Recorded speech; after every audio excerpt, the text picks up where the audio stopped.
oi ups, ei jäägi palka alles, segi oled peast või? Tuli välja, et ta oli kõigile rääkinud, et mina ahvatlesin teda enda juurde tulema ja temaga magama. Sa ei näe sellise nagu haige inimese pähe ja sa ei tea, kuidas see olukord võib eskaleeruda. Minu tööga seotud lugu räägib sellest, kuidas deitisin enda 2 ülemusega. Tema enda sõnad olid see, et kui ma nüüd seda ei tee, siis mitte kunagi on ju, aga tead, olekski võinud mitte kunagi.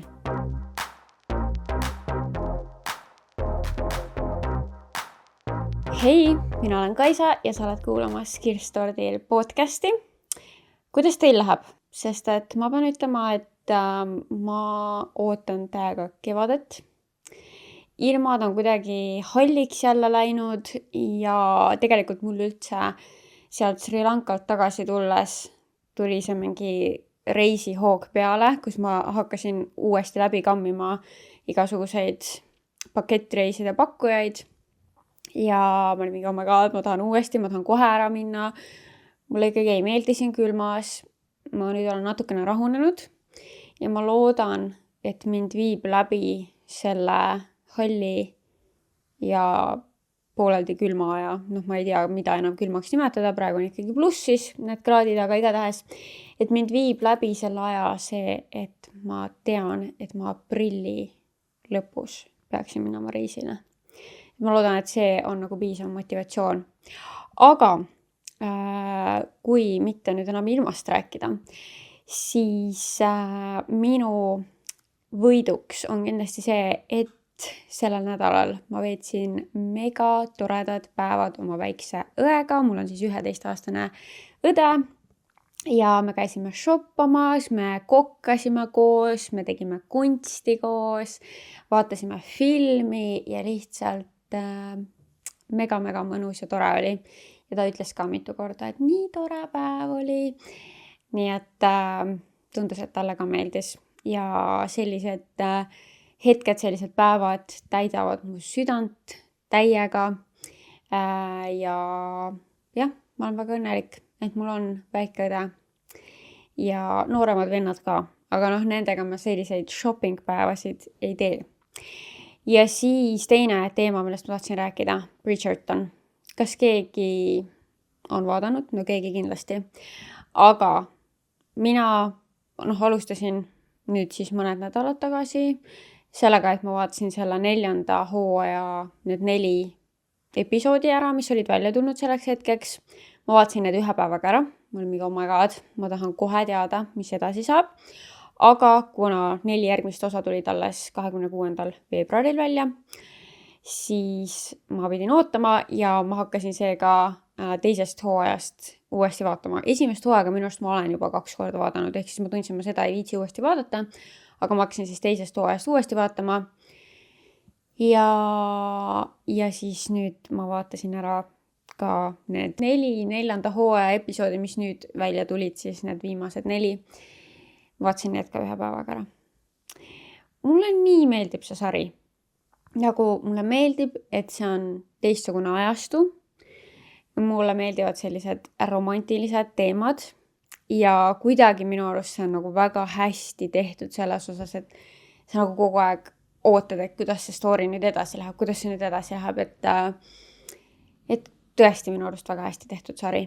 Ja kõik need näitlejad on mulle siiamaani meeldinud, kes on sinna valitud ja kõik see asi mulle väga meeldib. Muide, ma avastasin, et siin seis on ka Bridgertoni mingisugune kollektsioon, nagu just ma nägin neid mingid iluasju või mingid harjad ja see Maggie Casson. Sealt küll ükski asi ei kõnetanud mind nii palju, et ma oleks ostnud, aga võib-olla kui kellelgi veel väga meeldib see sari, siis teate, et siin seis on nende kollektsioon olemas. Nii et jah, ma olen siin viimasel ajal palju aega pühendanud Bridgertonile, ma ei mäletagi, millal ma viimati nii suure põnevusega üldse mingisugust sarja vaatasin. Ma tegelikult ei ole suur Netflixi vaataja, et kuidagi see tundub mulle tihtipeale liiga suur commitment, et ma nüüd valin mingi, kas film tundub eriti hull, seda ma ei suuda üldse sealt valida. Ja seriaalide puhul ka, et mida ma sealt vaatama hakkan ja siis see tundub nagu nii palju aega, kuigi tegelikult ma scrollin sama palju aega ka TikTokis, aga see ei tundu nii suur pühendumine. Ja mis mind viimasel ajal närvi ajab, ma ise ajan ennast närvi, ausalt öeldes. Et see ajaski mind ka närvi, et miks ma tulen imeliselt puhkuselt ja ma ei suuda kuidagi olla rahul sellega, et üldse mul oli selline ma olen sellega rahul, et mul oli selline puhkus, aga nagu, et miks ma hakkan kohe midagi uut otsima. Et nagu rahune inimene, lihtsalt ole hetkes, ole tänulik selle eest, mis oli, sa ei pea kogu aeg nagu otsima seda mingit uut, ma ei tea, tipphetke või ma ei tea, põgenema, et nagu oled siin Eestis, siis oled. Nüüd tee rahu sellega ja lihtsalt ürita nautida seda, mis siin on. Ja nagu ma teen seda ka, aga jah, sinna juurde käis see mingi uue reisi otsimine ja üldse kuidagi ma tunnen, et ma enda peas viimasel ajal nagu vingun kuidagi palju. Ja siis ma taban ennast sellelt ja siis ma olen nagu, mida sa vingud, sul on ülitore elu, sul on üliäge töö, sa kunagi unistasid nendest hetkedest, mis sul on praegu, nendest koostöödest, mis sul on praegu, et nagu kuidas sa julged vinguda. Ja siis seal peas käib nagu selline ping-pong, et nagu lase endal tunda neid tundeid, mis su sees on, siis teisest küljest on nagu oled tänulik selle eest, mis sul on, mida sa vingud. Aga ma arvan, et see oli vist viimases episoodis, kus ma ütlesin ka, et inimloomus lihtsalt on selline, et me ei suuda pikemat aega rahulolu tunda. Et minu jaoks see rahulolu tundmine oligi siis seal see 11 päeva reisil ja siis nüüd, kui ma olen kodus, siis kogu aeg mul nagu aju otsiks nagu midagi, mis on justkui valesti või mille üle vinguda ja saab mind kõik nii närvi. Inimene lihtsalt ole ja ela ja tee oma asju, tunne rõõmu sellest, mida sa saad päevast päeva teha, kuidas sa saad oma aega planeerida, leia neid positiivseid asju. Et jah, ma ise ajan ennast närvi, aga ma väga-väga loodan, et see on ka ilmast tingitud, sellepärast et siis ma saan lükata selle mingi välisteguri kaela ja siis ma saan loota, et äkki kevade saabudes ka minu sisemaailm paraneb. Aga see tundub ka nagu selline loll excuse. Nii et ma ei tea, mida ma sellega kõigega öelda tahan, ma lihtsalt mõtlesin, et ma korraks kutsun teid enda pea sisse, et saaksite aru, mis siin praegu toimub. Ja et te saaksite aru, et see ajab mind iseennast ka närvi. Ja nagu ikka, siis igas häälsõnumite episoodis on meil toetajad, kes jagavad ka parimatele häälsõnumi saatjatele kingitusi. Üheks tänaseks toetajaks on meil Heavenly ja minul on täna siin Golden Lemon maitse. Ma ei tea, kust see on tulnud, aga viimasel ajal kuidagi see sidrun jookides nii tõmbab mind. Seega see Golden Lemon on praegu idekas. Selline mõnus nagu hapukas sõõm ja siia sisse veel panna külmutatud vaarikad. Ideaalne. Ja ühele häälsõnumi saatjale läheb siis kasti täis tema enda lemmik maitselist Heavenly limonaadi. Teiseks toetajaks on meil Lidl, kelle poolt siis läheb ühele häälsõnumi saatjale 50-eurone kinkekaart. Ja Lidli poolt veel sellised uudised, et kuna lihavõtted on lähenemas, siis on Lidli poodides juba olemas lihavõtte snäkid, nii magusad kui soolased ja seoses erinevate tähtpäevade ja pühadega siis ongi Lidlis siuke laienenud põnev tootevalik alati seoses just selle antud pühaga. Nii et praegu on seal erinevad magusad maiustused, mingid täidetud munakesed, šokolaadimunakesed, vahvlimunakesed ja muud põnevad kommid. Ja minusugusele juustuarmastajale vaatasin ma juba sealt kataloogist, et on ka päris palju erinevaid juustusid. See on see, mida mina lähen kindlasti sinna Lidli poodi otsima. Ja kellel on traditsiooniks lihavõtetel munevärvida ja koksida, siis kindlasti vaata Lidli munasektsiooni. Seal on minu arust parima hinnaga munad, ka vabalt peetavate kanade munad. Nii et Lidlist leiad kõik vajalikku, et pühi mõnusalt pidada. Ja kolmandaks episoodi toetajaks on meil Hurmus, kes toob maale sellist brändi nagu Biodroga. Sellest olen ma siin viimastes episoodides rääkinud. Minu lemmik näohooldustooted, mis just eriti külmal ajal on must have minu ilurutiinis. Just siis nende Skin Booster hyaluroonhappe seerum, mida ma kasutan ennem kreemi ja nipp on siis panna seda just niiskele nahale, et siis see imendub paremini. Ja nende Anti-Age Rich kreem, mis on siuke eriti niisutav kreem ja just need 2 minu lemmiktoodet saab ka üks häälsõnumi saatja endale. Nii et voice tasub alati saata, ükskõik mis mure või küsimus või mõte sul on, siis kirstordil.com saad selle teele panna. Aga teate, täna tuleb meil teine osa siis töödraama episoodist, sellepärast et te saatsite nii palju veel oma töölugusid lisaks ja ma avastasin, et ma ei jõudnud ka eelmisse episoodi selleks ajaks laekunud kõiki häälsõnumeid võtta. Nii et me võtame need täna ette. Minu arust see on oluline teema, millest rääkida, me saame teiste vigadest õppida ja loodame, et ise ei kolista mööda samasid ämbreid. Hei Kaisa, tahtsin sinu ja teiste kuulajatega oma negatiivset töökogemust jagada. See kõik leidis aset mitu aastat tagasi minu kodulinnas, kus ma nägin, et üks sotsiaalmeedias tuntud inimene avab oma pagariäri. Ja ta ei ole nagu super tuntud, aga mina jälgisin teda, sest ma olin ka ise väga suur koduküpsetaja. Ja mul ei ole küll mingisugust pagarialast haridust ja neil ei olnud ühtegi aktiivset töökuulutust üleval, aga ma otsustasin sellele omanikule kirjutada. Ja tema arvas, et see mõte on väga vahva ja tore, et ma neile sinna tööle läheksin. Ja nii ma siis läksingi proovipäevale, aga ühest proovipäevast sai 3 või 4. Ja tööpäevad hakkasid väga varakult, kuskil 4 paiku hommikul nagu pagariäridele kombeks, aga ma elasin selle üle, kuigi see oli nagu suvel ikkagi suvevaheajal mulle päris raske katsumus.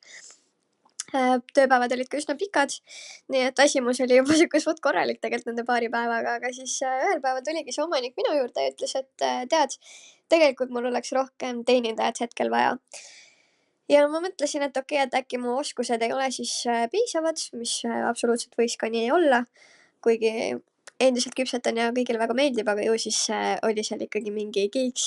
Ja ma ütlesin, et ma võin hea meelega teenindajaks tulla, aga et ma ei oska piima vahustada selle masinaga, et ma ei ole seda kunagi varem teinud.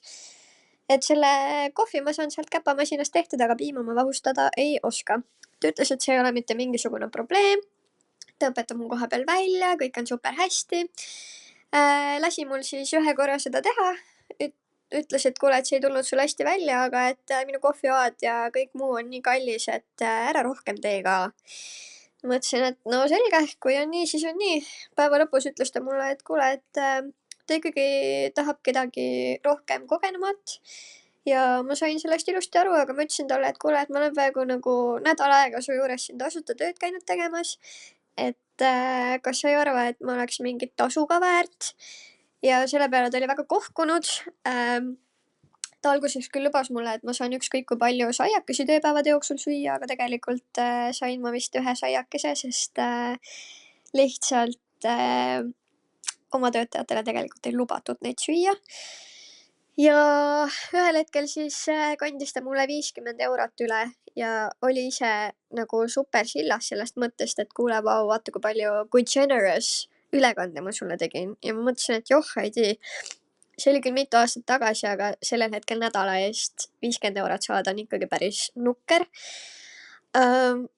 Paar kuud hiljem ma avastasin, et ajalehes oli üks uudis selle kohta, et üks teine tütarlaps oli käinud ka seal samas ettevõttes ja tema ei saanud palka, sest omanik võttis söödud saiad, mida oli tegelikult ainult paar, tema palgast siis maha ja selle järgi ei jäänudki talle midagi alles, mis on täielik absurd, aga sellel ettevõttel läheb väga hästi.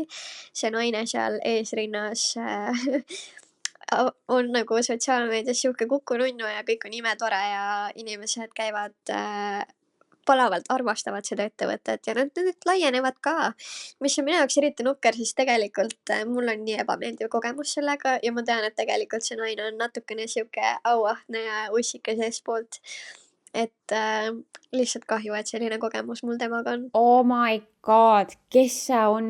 Ma ei tea kahjuks piisavalt vist sisuloojaid, et mul ei tulnud praegu kedagi ette, kes oleks oma pagariäri loonud. Igatahes võib-olla keegi oskab kommentaarides pakkuda.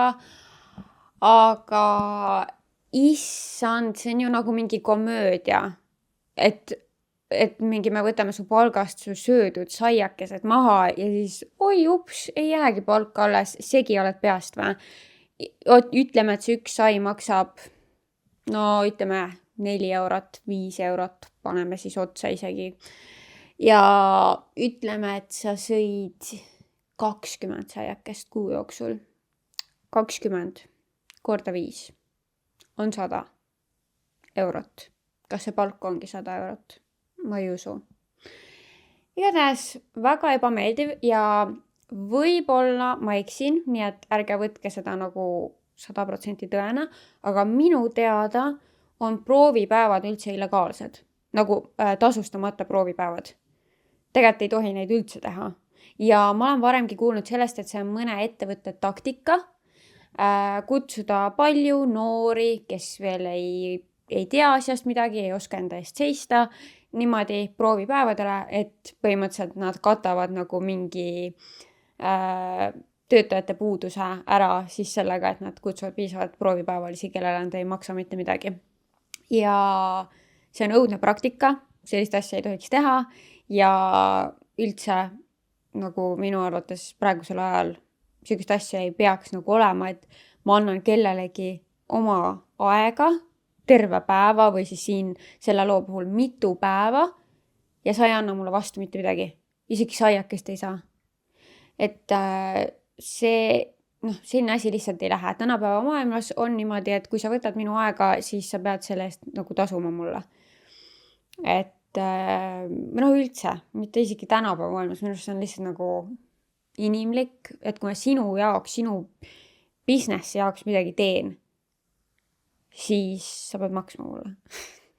Niimoodi lihtsalt see elu käib, on ju. Et ilmselgelt veidrate,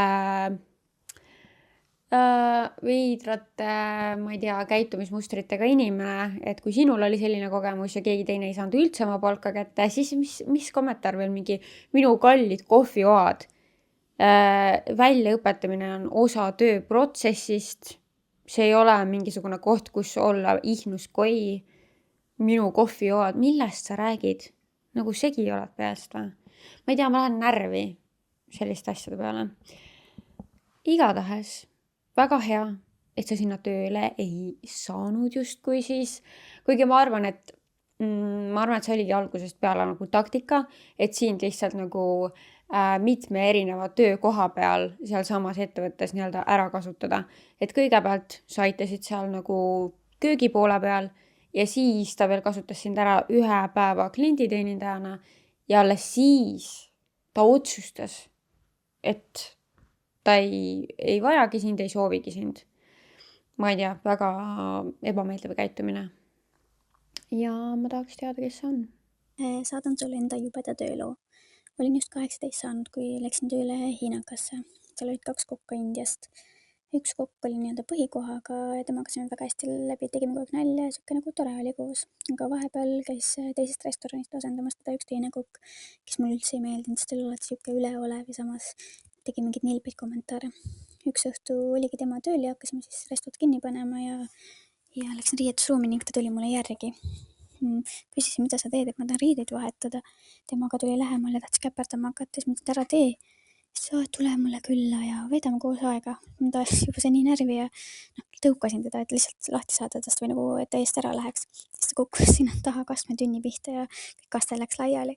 Aga ma juba nii väga kartsin ja panin jooksu. Siis järgmisel päeval õnneks mul oli vaba päev, aga peale vabat päeva, kui ma tööle tulin, siis tuli välja, et ta oli kõigile rääkinud, et mina ahvatlesin teda enda juurde tulema ja et temaga magama. Õnneks meil oli seal hästi normaalne manager, kellega ma sain kohe sellest probleemist rääkida ja temaga toetas, et ma ei pane teilt samasse graafikusse ja ma kindlasti räägin temaga, aga mingi paari kuu pärast tuli lõpuks ikkagi välja, et see restoran, kus tema töötas, et seal oli samamoodi samasugused probleemid olnud ja õnneks ta saadeti üldse minema. Aga päris selline jube kogemus oli just 18 saanud ja siis esimene ametlik töökoht, et loodan, et kellelgi teisel ei tule selliseid kogemusi ja ma loodan, et see kokk kuskil restos siiamaani ei tööta. Issand, kui traumeeriv, õudne ja nii kurb, et vähemalt mulle jääb sellest loost praegu mulje, et selle koka ainus karistus lõpuks ja see ka alles hiljem oli see, et ta lasti töölt lahti.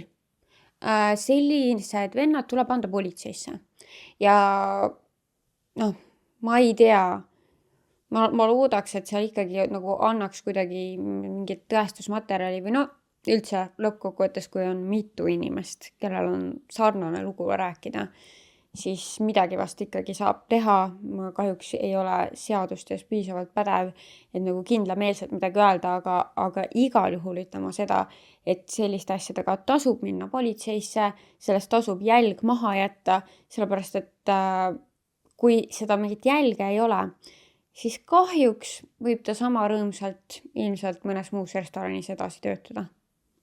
Et Eestis, vot ma ei tea, võib-olla ma ei tea piisavalt, aga võib-olla kõrgemate kohtade peal tehakse seda rohkem, aga mina ei tea, et super palju kasutatakse seda praktikat, et helistatakse eelnevale tööandjale ja küsitakse, kuidas see töötaja oli.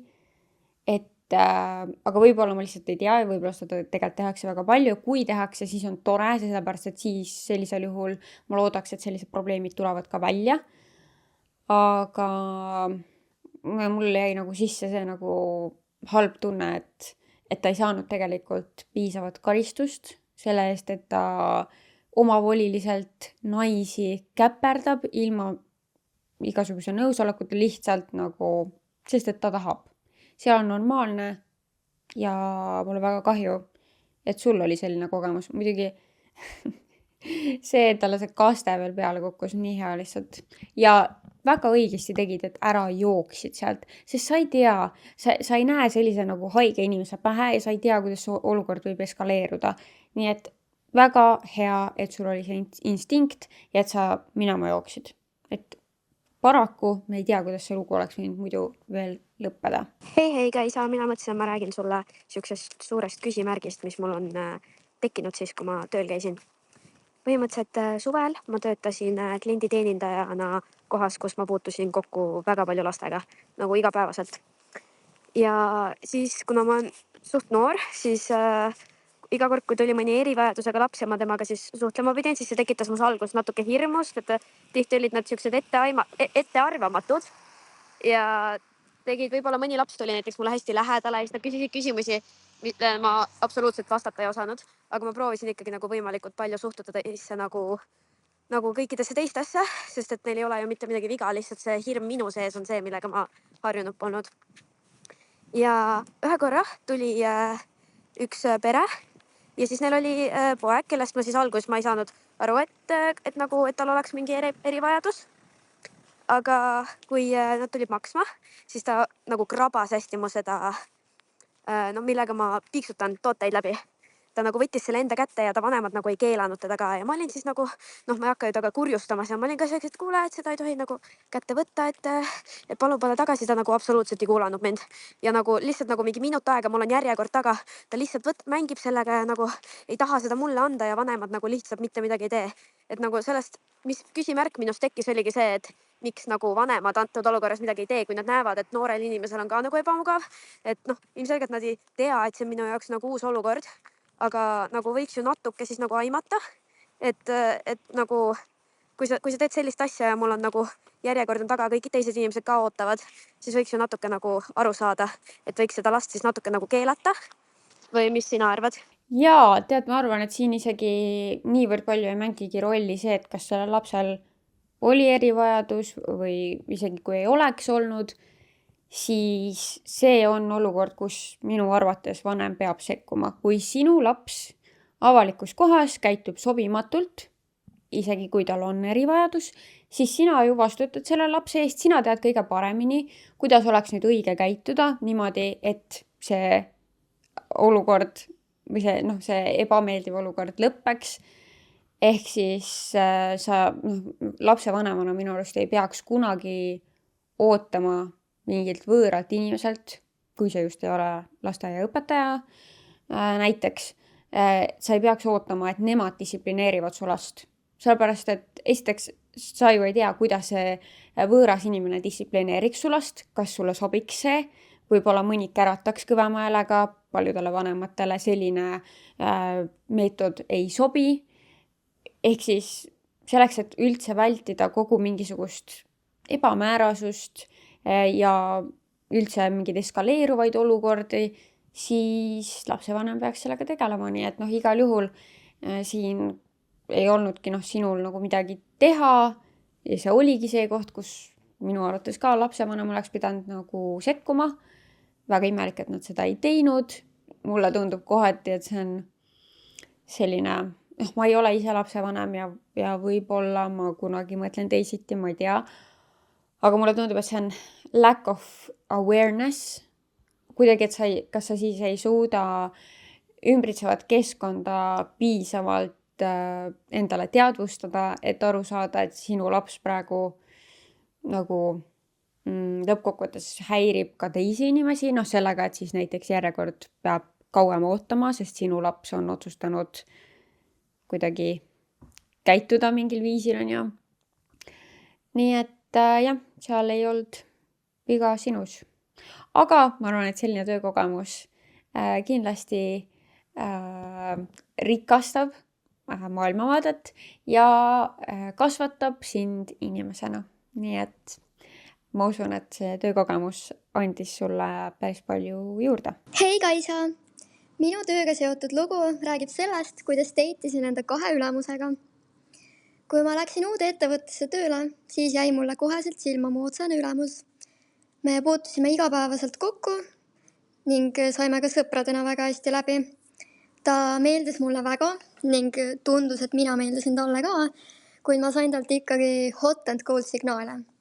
Ning kuna ma olin ka tegelikult läinud hiljuti enda pikaajalisest suhtest lahku ning ma olin seal väga haiget saanud ja ma ei olnud veel ära tervenenud, siis mul läksid kuidagi häirekellad tööle, et siit võib haiget saada.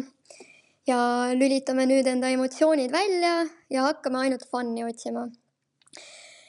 Ja siis tuli mängu mu teine ülemus, kes oli otsesest ülemusest siis aste kõrgemal.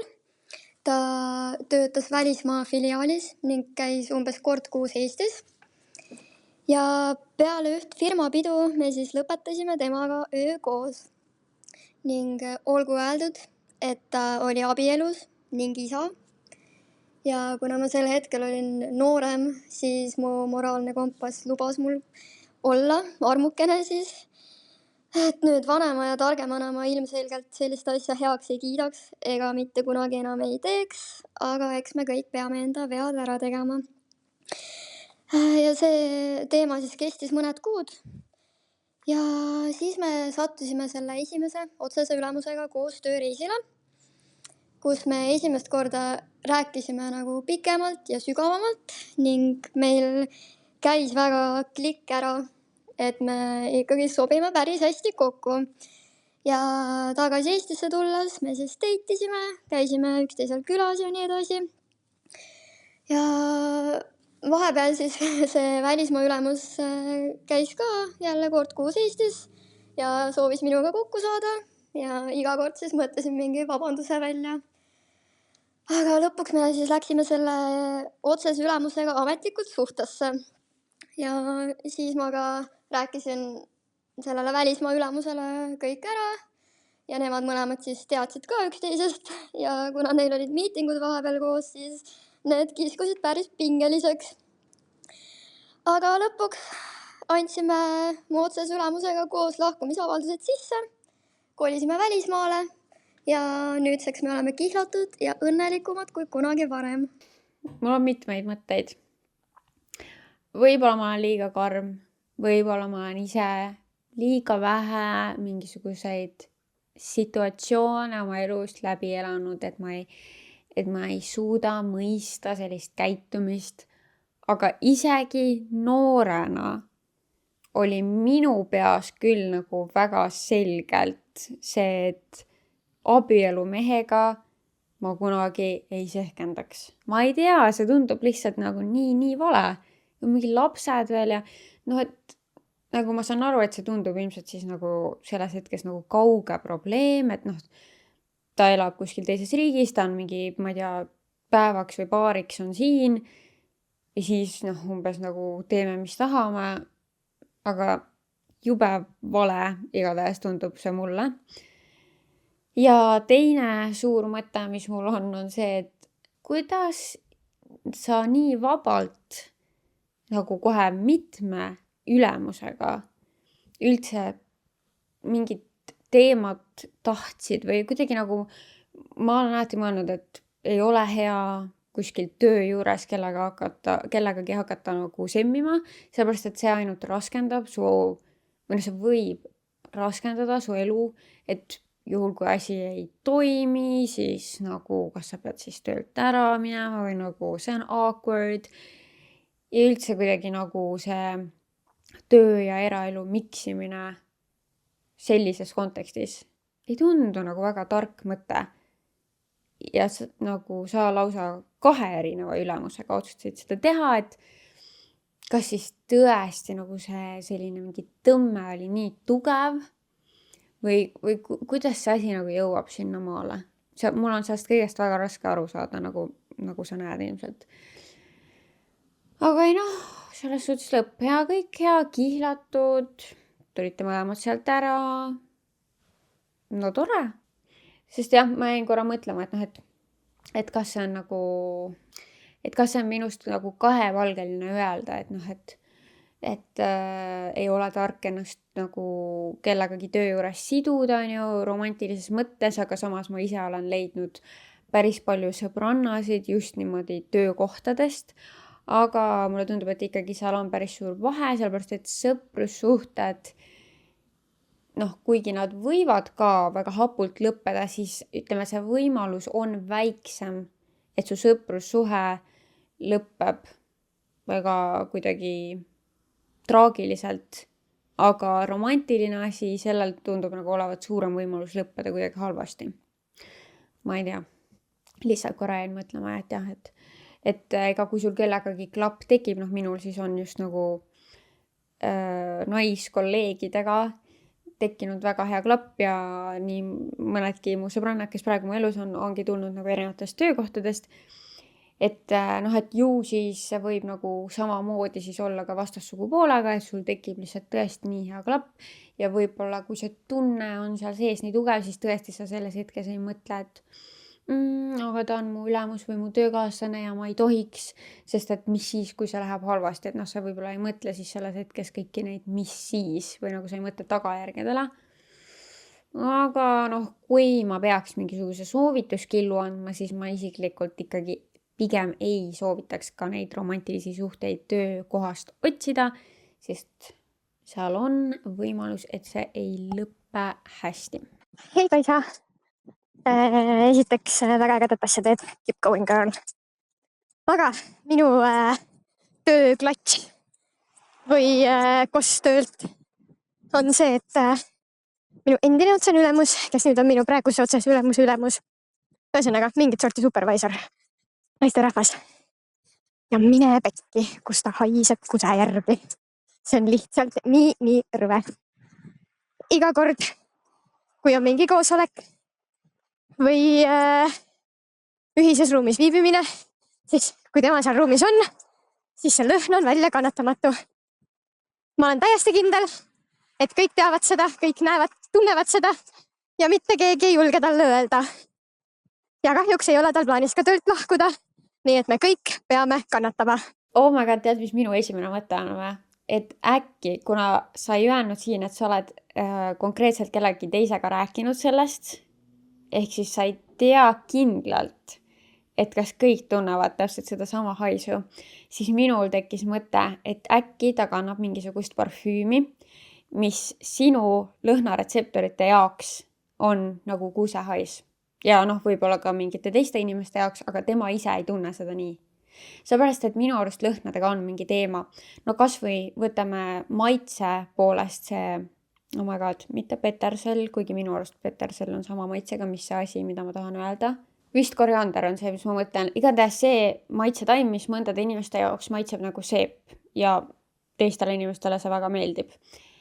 Ehk siis, kui meil on mingi maitsetaimega selline asi, siis ma usun, et lõhnadega on samamoodi ja tegelikult ma isegi tean, mul on endal olnud kogemus, kus minu jaoks lõhnaõli, parfüüm, lõhnab nagu, mis asja ma ütlesin, mingi inglite, ma ei tea, ma kirjeldasin seda kuidagi nagu mingi pilved ja inglite paradiis, ma ei tea, midagi sellist on ju, mingi vanilline, sihuke kookospehme on ju. Ja siis mu sõbranna Anette nuusutab seda ja ütleb, nii kummihais on. Ja mul nagu, ma ei suuda isegi aru saada, kust saab sellist, nagu kuidas saab seda tunda seal. Et mõne teise lõhna puhul, keegi ütleb, et mulle tundub nii, ma nagu kinda saan aru, mida ta mõtleb sellega, siis selle parfüümi puhul see, et Anette jaoks oli kummilõhnaga, mul ei mahu nagu pähe, et kuidas see isegi saab olla. Ehk siis ma olen aru saanud, et võib olla täiesti nii, et ühele inimesele mingi lõhn näiteks tohutult meeldib ja teise inimese jaoks on nagu välja kannatamatu mingi, ütleme siin puhul siis kusehais. Et äkki see on midagi sellist, sest ma lihtsalt nagu ei suuda välja mõelda, et miks muidu üks täiskasvanud naine peaks kuse järgi haisema. Et okei, tegelikult on veel võimalusi. Kui on mingisugune terviseprobleem, siis ma olen kuulnud, et võib ka olla, et näiteks just see ravim, mida sa võtad selle tervisemure nagu ravimiseks või aitamiseks või sümptomite vähendamiseks, mis iganes, et see tekitab nagu sellise kuse aroomi või midagi sellist. Ma olen kuulnud, et on nagu olemas ka selline asi, nii et tegelikult see on teine võimalus. Sest ma nagu, või mingisugune konditsioon, tervisekonditsioon, kuigi ma usuks, et kui ta nagu kannaks näiteks mähkmeid ja et ütleme mingi sellist sorti probleem, siis need vist on ikkagi nagu tehtud niimoodi, et ei haise. Samas ma ei tea, mul ei ole tegelikult piisavalt teadmisi. Aga ma kaldun arvama, et see on kas mingi tema lõhna oli või siis mingi terviseprobleem ja võib-olla mingi ravim, mis tekitab nagu sellist lõhna või et ta kuidagi, et ta keha eritab seda lõhna, võib-olla näiteks higi tegelikult on tal selline, mis lõhnab siis sinu jaoks nagu kusehais. Või äkki sina üksinda tunned seda? See on ka võimalus. Küsi mõned, kui sul on keegi, kellega sa saad paremini läbi ja kuidagi diskreetselt saad küsida, siis uuri, et kas sa tunned ka, et see mingi Marit sealt müügiosakonnast lõhnab kuse järgi. Tegelikult muidugi ei ole naljakas selles suhtes, kui on päriselt, kui tal on nagu mingisugune probleem ja selle tõttu ta haiseb nii, siis on kurb. Tere, Kaisa! Mul on väga hea meel, et sa teed seda podcasti ja et ma saan seda igal hetkel tööl kuulata. Kuigi muidugi tahaks, et need oleks nagu iga päev saaks uut episoodi kuulata, ma arvan, väga paljud on minuga nõus. Aga mina räägiksin siis ühe tööloo siia juurde, kus ma käisin tööl, kus kollektiiv siis ei sobinud mulle. Seal oli siis kahte sorti inimesi, nagu tavaliselt on siis nooremad ja vanemad. Minu puhul siis mulle ei sobinud töötamine koos nende vanematega. Ehk siis noortematega oli väga hea klopp, perfektne suhtlus. Ma tõesti nautisin tööl olemist, kui ma pidin nendega koos tööl olema. Ja ma ütlen ära, et ma käisin siis tanklatööl, ehk siis pead väga tihedalt ikkagi rääkima omavahel, mitte istu arvutis kuskil kontoris, kus ei peaks rääkima, vaid ikkagi tihe suhtlus, arutelu, kliendid ja nii edasi. Ja vanematega kolleegidega siis oli selline, et muidugi tahad õpetada, muidugi tahad kuidagi näidata, et sa oled siin kauem töötanud, mida iganes. Aga minu probleem oli siis selles, et kuna ma olen hästi sõbralik, hästi tore, hästi tegus enda arvates, tahan kõike hästi korralikult teha, siis nende probleem oligi see, et ma tahtsin asju teha nii, nagu peab. Ja nad siis tahtsid nii teha, nagu nad on harjunud. Ja üks päev siis läksin tööle. Tema vahetus hakkas kell 5, minu oma kell 8. Ehk siis tulin siis kell 8 sinna. Ja ta ei öelnud mulle isegi tere vastu. Ma mõtlesin, et okei, et halb hommik, et saab üle, aga ei, ta ei rääkinud minuga enne, kui tuli 12. teine inimene, kellega siis ma sain väga hästi läbi, siuke noorem, ja siis ta hakkas muga alles rääkima. Ehk siis ma olin 8-st 12-ni täielikus vaikuses, ta ei vastanud mulle mitte ühelegi lausele, mis ma ütlesin. Ta ise ei alustanud vestlust ja ma lihtsalt istusin seal nagu, et palun, ma tahan ära. Ja kuna neid juhtumeid oli nende kahega veel, enda vanemate kolleegidega, siis ma lihtsalt otsustasin, et ei, nüüd mulle aitab ja see on viimane piis, kui minuga isegi ei räägita. Et ma ei ole seda välja teeninud, ma ei ole niimoodi käitunud, et minuga peaks niimoodi käituma. Ja tõesti, ma ei tea, ma tundsin ennast nii halvasti, kirjutasin lahkumisavalduse samal õhtul, kui ma koju jõudsin. Minu lugu siis tööl käimisest ja ma olen 19-aastane selline kogemus. Väga ebameeldiv. 4 tundi lihtsalt su töökaaslane ignoreeris sind. Nagu ilma põhjuseta, lihtsalt niisama. Väga ebameeldiv tõesti ja ma kujutan ette, kuidas nagu selline olukord, eriti noore inimesena, nagu väga raske üldse olla selles olukorras, taluda seda olukorda ja selles suhtes ma nagu saan sinu tunnetest aru, aga samas mul on kahju, et sina otsustasid lahkumisavalduse kirjutada. Et ma ei tea, kuidas selles tanklaketis selle personaliosakonnaga on, aga ma sellistes olukordades, kus sa tead, et sina ei ole midagi valesti teinud ja tegelikult ütleme, et töö iseenesest sulle meeldib ja teiste kolleegidega sul on okei, lihtsalt mingi ühe inimesega või ütleme siis 1-2 inimesega, no lihtsalt absoluutselt ei klapi. Siis ma tahaks öelda ikkagi, et võib-olla on ennem midagi muud veel ära teha, enne kui sa selle lahkumisavalduse sisse annad, et lihtsalt, sina enam muidugi ei saa midagi teha, aga kuna ma arvan, et selliseid olukordi on päris palju, siis võib-olla korraks nagu mõelda, et kas ma saaksin äkki kirjutada personaliosakonda või oma otsesele ülemusele, rääkida sellest murest, ja täiesti ausalt öeldagi, et tead, et mulle töö väga meeldib, klienditeenindus mulle väga meeldib, ma tunnen, et ma olen nagu kõik asjad käppa saanud just ja väga toredaid kolleege on mul siin, kellega meil töö sujub väga hästi, aga selle konkreetse inimesega on nüüd olukord selline, et ta ignoreeris mind pool tööpäeva ja selline olukord mulle ei sobi, et mida sellises olukorras on teha või kas on midagi teha, sest et ma nagu kuidagi ei tahaks leppida sellega, et ongi lihtsalt, et kui sulle ei sobi, siis lahkumisavaldus, kuigi nüüd, kui ma selle just välja ütlesin, siis ma tean, et paraku klienditeeninduses vist päris tihti see suhtumine just selline ongi. Et kui sulle ei sobi midagi, siis meil on järjekord uksel, aga ma ei tea tegelikult, kuidas praegusel ajal, kas see tõesti enam on ka nii, et kunagi ma tean, ma vist olen umbes isegi kuulnud mingit sellist lauset või, et suhtuti kuidagi nii, aga kas praegu tõesti on nagu järjekord ukse taga, ma ei tea. Ja igal juhul see ei ole normaalne vastus, mida anda mingi probleemi korral. Et eks see siis ütleks ka selle tööandja kohta nii mõndagi.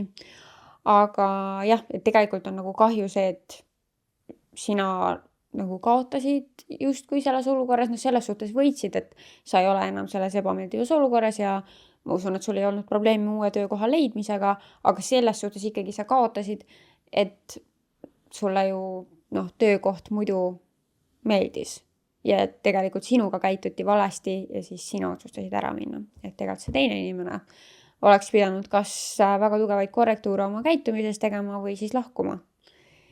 Ja et sellistes olukordades, kui vähegi on mingi okei ülemus või keegi, kelle poole pöörduda, siis ma ennem prooviks seda ja siis vaataks, mis sealt tuleb ja otsustaks, kas ikkagi on vaja see lahkumisavaldus kirjutada.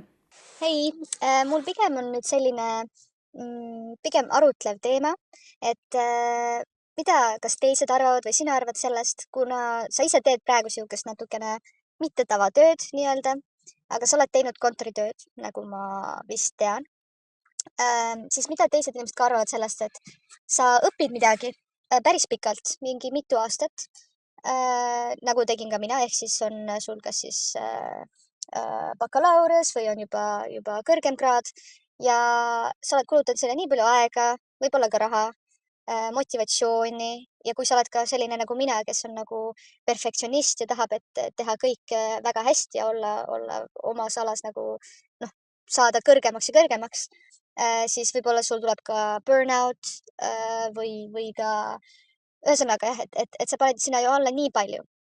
Ja kui see on ka sihuke eriala, millel on konkurents näiteks või jah, trügimine või isegi, et sellest ei ole nagu see, et ma sain matemaatikas 100 punkti ja see on maksimaalne ja siis ma saan kohe tööle, vaid et sa pead tegema ikkagi veel palju rohkem selleks ja vahepeal isegi ei piisa ainult andest, aga ka sellest, et kui hea on su suhtlemisoskus või ärarääkimisoskus või millegi paremaks tegemise oskus. Ühesõnaga, et mina olen sellega rinda pistnud päris pikalt, kuna ma olen, ütleme niimoodi, ühesõnaga mul on ka veits vähe sorti nagu impostor sündroom, et ma muidugi ei taha ennast kiita ja mul tegelikult alati mõtlen, et ega ma ei ole võib-olla isegi väärt seda. Aga kuna ma olen nii palju, mulle meeldib see eriala, mida ma teen ja mulle meeldiks ka teha tegelikult kellegi alluvuses seda tööd või siis ka nagu ise töötada sellel alal. Aga jah, siiamaani tulevad ainult rejection'id iga kord, kui olen midagi saatnud, vahepeal mingid intervjuud on, aga siis ka, et tundub, et kas liiga vähe töökohti, liiga palju inimesi, kes tahavad nendele töökohtadele ja siis tunnebki nagu, siis ma tunnengi nagu, kas oli üldse väärt seda aega, seda raha ja seda panust, mis ma panin ja et äkki tegelikult oleks isegi, ma ei tea, parem töötada kuskil lihttööl või teha midagi hoopis muud ja lihtsalt mõelda, et okei, see 7 aastat näiteks oligi lihtsalt nagu raisatud aeg. Et mida sina arvad sellest ja mida teised arvavad sellest, et oleks tore teada. Aitäh! Ma kõigepealt alustuseks tahaks öelda, et väga arusaadav tunne, et kui sa oled pikalt millessegi palju panustanud, õpingutesse on ju, sa oled vaeva näinud ja siis ei tule seda tulemust, mida sa ootasid, et siis see kindlasti tekitab pettumust. Ja ma kujutan ette, et see on päris ebameeldiv tunne. Aga kahjuks reaalsus on see, et haridus ei ole garantii selleks, et sa saad töökoha. Et see ei ole mingi leping, mis tagab sulle töökoha. See on väga kurb, et see nii on. Sest et ongi, sina oled ju selle aja, võib-olla ka raha siis panustanud sinna lootuses, et see toob selle tulemuse ehk siis töökoha sellel alal. Aga keegi ei garanteeri seda kunagi, on ju. Ja eriti konkurentsi tihedas valdkonnas, siis isegi kui sa annad endast maksimumi, ei pruugi sellest pingutusest piisata. Ja see on päris mõru amps, mida neelata. Aga siinkohal võib-olla tasubki korraks hästi kaine pilguga kogu sellele asjale otsa vaadata, et kas see on tõesti see valdkond, milles sa ikkagi ka tänasel päeval näed, et sa tahad töötada. Kui vastus on jaa, siis sa kas lihtsalt proovid edasi, et alati ju öeldakse ka seda, et sa võid saada 1000 ei-d, aga võib-olla see 1001 tuleb jah. Et sa kunagi ei tea, mis nurga taga võib oodata või siis natukene kuidagi ümber mõtestada, et ma küll ei tea üldse, mis valdkonnast juttu on, aga sinu jutust mulle jäi mulje, et on ka võimalik seda nagu iseseisvalt teha, et sa ei pea kandideerima otseselt kellegi alluvusse tööle, vaid sa saaksid siis teha oma ettevõtte ja võib-olla siis teenusena pakkuda oma oskusi, et teadmiste baas on sul olemas, nüüd on nagu sinu valida, kuidas sa seda kasutad, et võib-olla sa saad nagu eraldiseisev teenusepakkuja olla ja või kas on üldse valikus see, et võib-olla kuskil mujal piirkonnas on konkurents väiksem, kui ikkagi mõelda siis selles suunas, et kellegi alluvusse tööle minna, et võib-olla kolida selleks, et tööd leida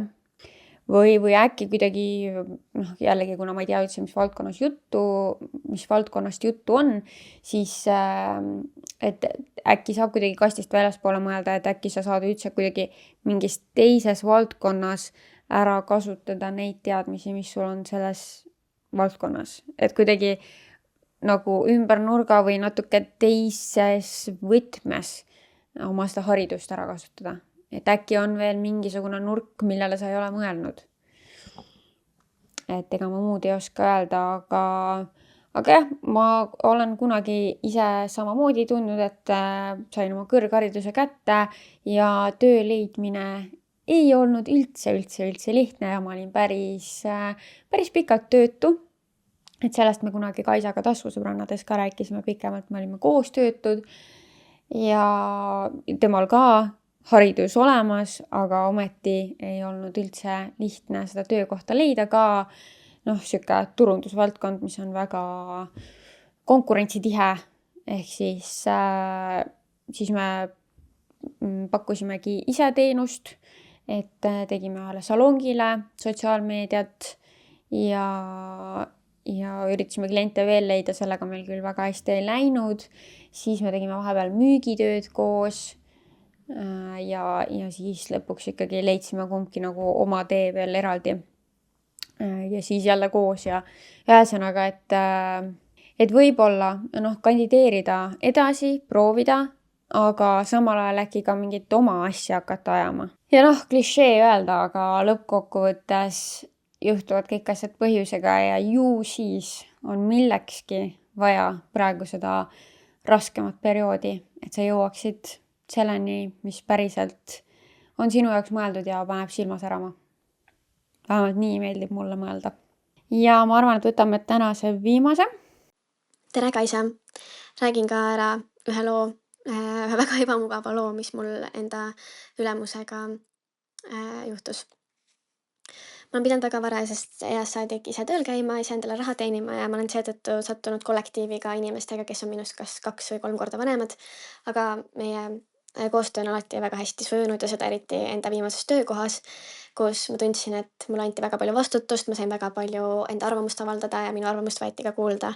Ja kuna varasemates töökohtades ma olin väga palju ebakindlam ja ei uskunud endasse eriti, siis see uus töökoht kasvatas mu enesekindlust tohutult ja ma kiitsin seda kõigile oma sõpradele, tuttavatele ja ma ei oleks saanud töökohaga rohkem rahul ollagi. Ja kuna elu tegi korrektuurid, siis ma pidin töökohta vahetama. Ja oligi kätte jõudnud minu viimane tööpäev, veel viimane tööpäev, kus siis meil oli kokku lepitud vestlus ülemusega. Minu ülemus oli selline 50-ndates mees ja meil oli tegelikult väga, väga hea koostöö omavahel, me tegime nalja, me käisime koosolekutel koos, meil oli väga sarnane suhtumine mingitesse probleemidesse, nende lahendamisesse, ta väga usaldas mind ja uskus minusse ja mul oli temaga väga hea ja turvaline koos tööd teha. Ja sellel mehel olid lapsed, ta oli abielus ja selles osas ta oli ka rääkinud oma puhkustest ja sellest, mis ta vabal ajal teeb, et ma nagu olin sellega väga hästi kursis. Ja siis oligi see vestluse hetk, ma läksin sinna ruumi, istusin maha, rääkisimegi sellest, kui hea koostöö meil oli ja et mis võiks sellel uuel inimesel olla, kes siis minu asemele tuleb. Ja kahjuks see jutt ei lõppenud seal ära. Mu ülemus siis hakkas rääkima sellest, kui ilus ma tema jaoks olen, kui elegantne ja stiilne ja mida kõike veel. Ja kuidas ta ikkagi vaatab mind, kuidas ma seal tööl käin ja olen ja tema jutust kumas läbi see, et ta et see ei ole lihtsalt mingisugune siukses sõnastuses saaks nagunii olla mingisugune kiitus kolleegi kohta, vaid tal olid ikkagi mingisugused tunded mu vastu tekkinud. Ja ta oligi märkimisväärselt löödud sellest, et ma ära lähen. Ta ütleski, et ta ei leia siia kedagi paremat, et ei kujuta ette, kes siia üldse võiks paremini sobida. Ja et kui ta mulle täna neid asju siin praegu ei ütle, siis arvatavasti tal ei avanegi seda võimalust seda öelda.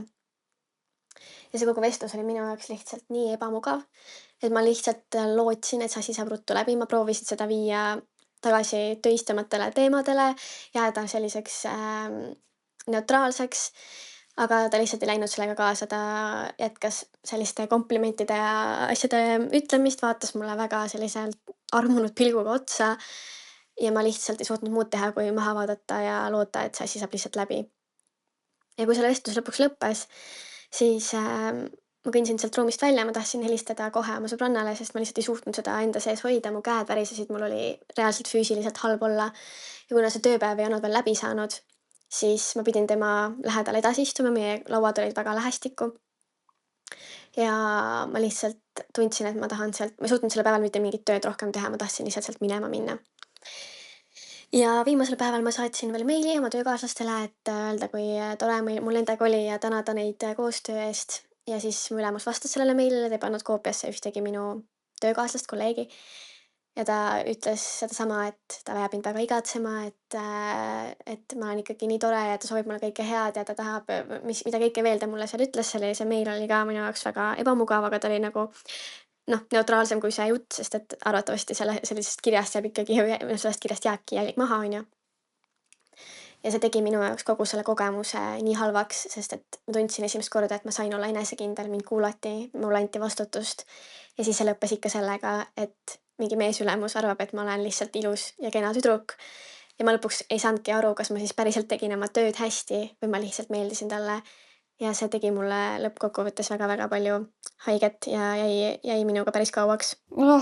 Nii kahju ja nii vastik, nagu tõesti see, et sulle tegelikult väga meeldis see töökoht, sa tundsid ennast hästi ja enesekindlana ja siis see lõpp lihtsalt keeras kogu selle asja hapuks.